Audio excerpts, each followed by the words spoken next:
Speaking of fighting games, Guilty Gear Strive is likely the second largest fighting game launch on PC ever.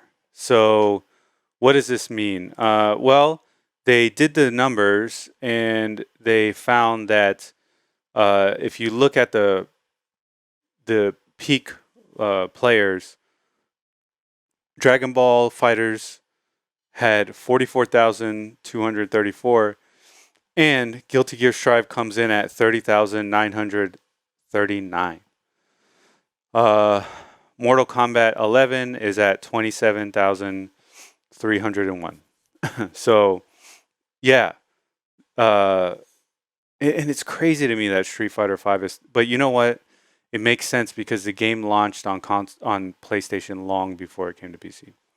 So, yeah, it looks like the market is shifting for fighting games.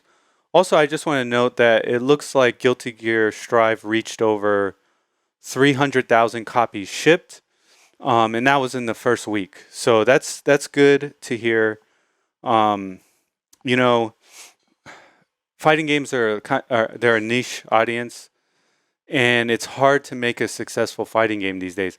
First of all, there's a lot of them coming out, especially from indie studios, and they're all the same thing pretty much. You just pick your character and then you learn them and then you fight people.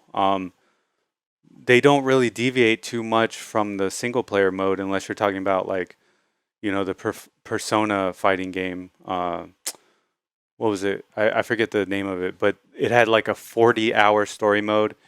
And then NetherRealm Studios, their Mortal Kombat games tend to have more fleshed out story modes. But other than that, fighting games are all competing against each other. So, yeah, it's pretty cool to see Guilty Gear Strive doing well on PC.